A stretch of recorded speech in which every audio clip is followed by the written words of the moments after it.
I hope I'm not too late. Hi, welcome back to Family and Fit, where we talk fitness and how to integrate it in your busy lifestyle. So, today we'll be talking how to lose weight on the holidays, how to lose weight after the holidays. I meant to do a pre-video of this to how to not lose or how to not gain extra weight throughout the holidays. I guarantee you there's something you're probably not doing, and something you may not do as a normal schedule for your dieting. It's something that I do quite frequently, especially when I'm trying to cut down on weight, and that is intermittent fasting.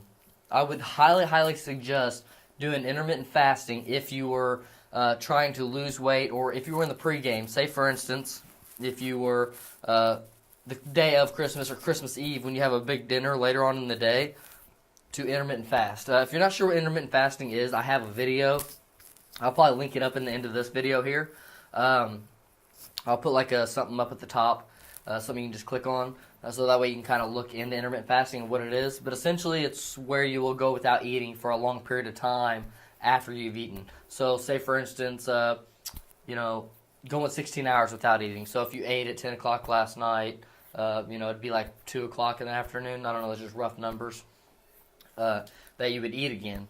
And that is such a big help, one, because if you are going to eat dinner later that night, then you are going to already be in a caloric deficit, and essentially you'll probably have roughly 2,000 calories to eat lunch and dinner.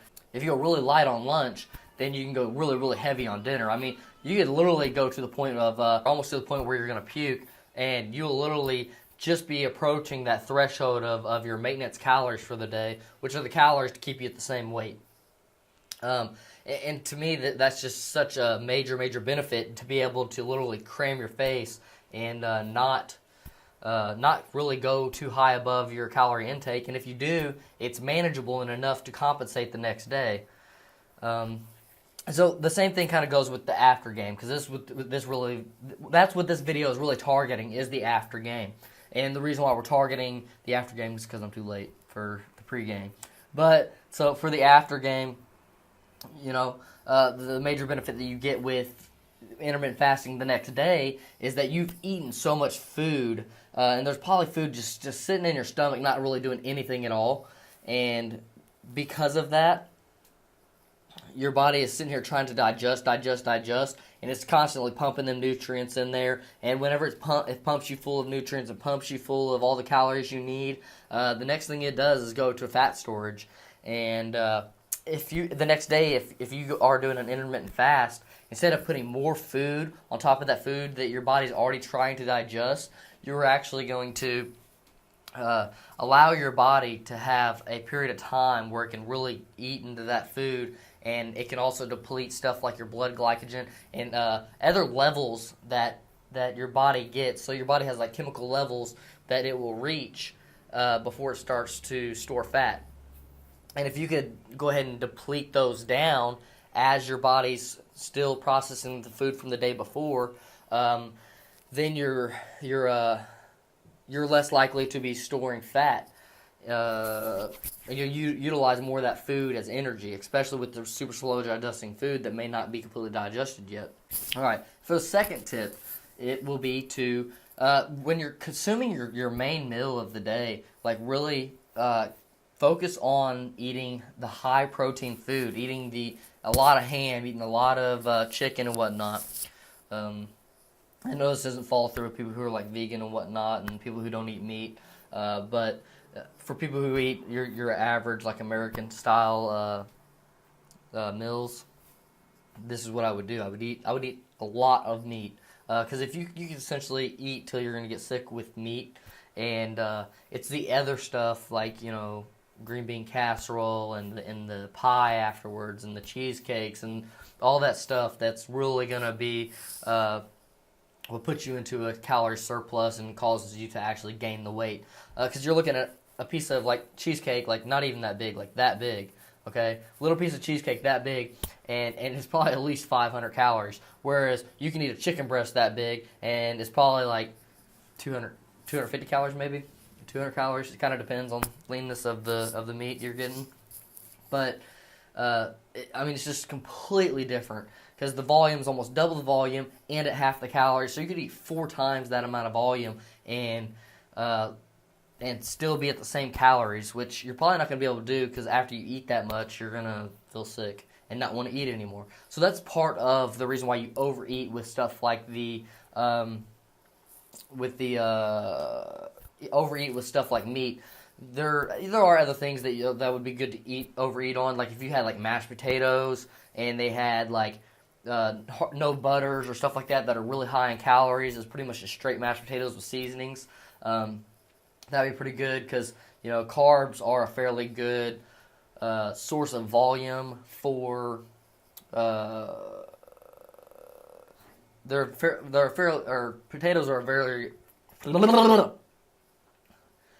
Potatoes are a fairly good source of calories for volume, but when you go into adding stuff like the fats and whatnot, it kind of throws that out the window.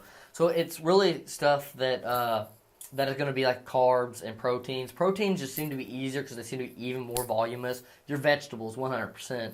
Any vegetable that you got there, eat the heck out of it. Stuff like peas and stuff, they don't really count though. But if it's like Brussels sprouts, broccoli, anything that's just like super low in calories and you get a heck of a lot of volume, do that. Because when it comes to the time to eat the cake, you're not going to want to eat that. And if you do, it'll be a very small amount. Like last night, I just crammed so much of the real food, the real voluminous food into my plate and just down my gullet.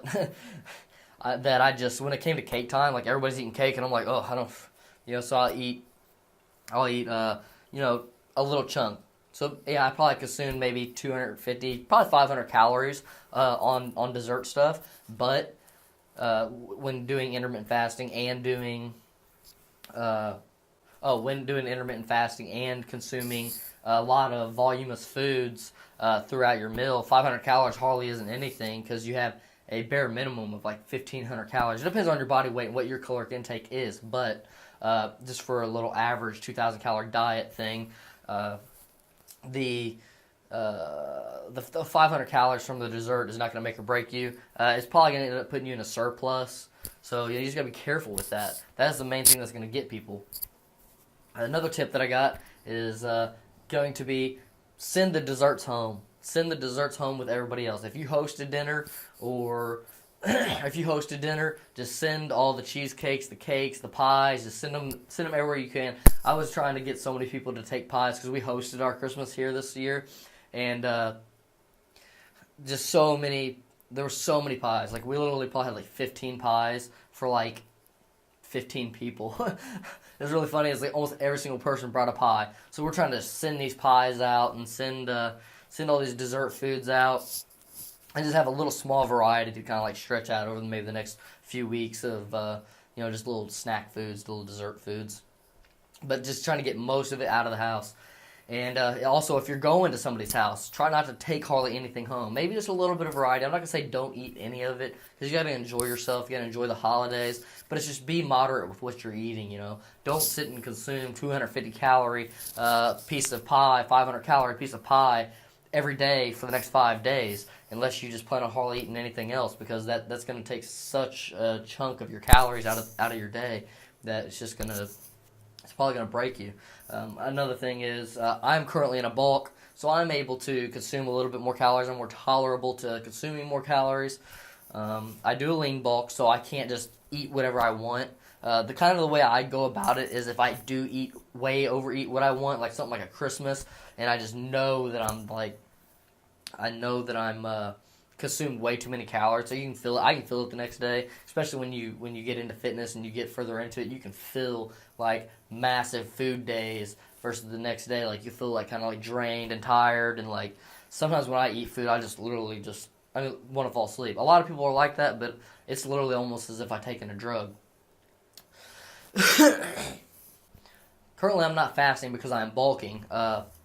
But during the Christmas time, I went ahead and intermittent fast today. I didn't intermittent fast yesterday for Christmas, but I am intermittent fasting today because I can just feel the sluggishness. I can tell that I had overeaten a lot, and I like to do this as a reset. That's how I do my lean bulk. A lot of people do their lean bulk a little bit differently, where maybe it's the way the foods that they eat. I do mine as in the day by day type of intuitive eating lean gains. I'll probably do up a video. I'll put that linked up somewhere. You may have to just find it if YouTube won't let me link it. But I essentially do like an intuitive eating, which is a video I have coming out soon. And I'll kind of go along with my intuitive eating a little bit more into whenever you are going to intermittent fast. Something I would definitely suggest if you are going to do intermittent fasting, that is. But it's a great tool. It's such a great tool. I can't see not having it, because this intermittent fast here is going to break the overeating of yesterday. I just know it will. And it's so easy. But a little tip, I do have an intermittent fasting video, but just a quick tip here is that a quick tip here is to consume like black coffee or a 0-calorie energy drink, and that's just to overcome the hunger. If you do not intermittent fast and you chose today to go ahead and intermittent fast, then you're probably gonna struggle to get to noon or 2 o'clock or whatever time it was. I'm sure people probably ate late last night too because of the holidays and all the good foods. Like I was up eating till like 10 or 11 p.m. and just still snacking on the food that was left out and blah blah blah. But so it's gonna be hard to stretch it all the way out to 2 p.m. on my eating. So what I'll do is I'll drink black coffee, 0-calorie energy drinks. It's okay. Some people say that a flavor will cause you to come out of a intermittent fast. But one, you're still in the caloric deficit. It's still going to help with the caloric deficit. And also there are studies that show that in between 15 to 35 calories you will come out of intermittent fast. The intermittent fast itself has more benefits than just the caloric deficit. Check out that video to see what it's about. I hope these tips were helpful. I hope that one last tip. And this is my tip for always. It's not just the holidays things. Don't drink your calories. Don't drink like sweet teas and Cokes and Pops and all these different drinks. Not with the holiday drink. You got to do it kind of because, you just got to do it. But definitely do not consume a bunch of stuff that's just junk. You don't want to consume a bunch of the junk drinks and just consume. You could consume 1,000 calories sitting right here, right now. I'll probably post a video like that one day where I'm just going to sit here and drink like 1,000 calories. Then I'm going to go puke because I'm not letting that sit on my stomach. No, I'm just kidding. But I really hope this video helped here. I hope that y'all like it. Hit the subscribe button if you want to follow along with us more and check out some more of our content. We're doing our best to really focus on our quality, our audio quality, our video quality, and all the different aspects that go into this thing, being more engaging and more attractive, and just trying to be an overall great channel for you guys. We're already trying to inspire and already trying to teach people, educate people. We really appreciate everybody who watches so much. We literally look at our phones every day and say, oh my gosh, 70 subscribers. Oh my gosh, 71. Oh my gosh, 73, 74. Oh dang, we're down to 72. What happened? We're in it. You know what I mean? We are so in it. We're so excited for every subscriber. We almost cry when we lose one. We throw a party when we gain one. I think we had like a little mini celebration for 70 subscribers. It's really crazy. The views are getting up there. I think the channel has 4,400 almost views. And I thank everybody for watching. We're really trying to focus on our retention rate. We're trying to really focus on how long people are watching our videos, because that's really showing that we need to improve more on our quality and more on our catchiness. We need to set the hook. We need to just be better at this. And also it's going to help promote us on YouTube and help us spread the word and the knowledge and the inspiration that we're trying to offer. I appreciate everybody for watching, and have a great day and a great holiday and all that other good stuff.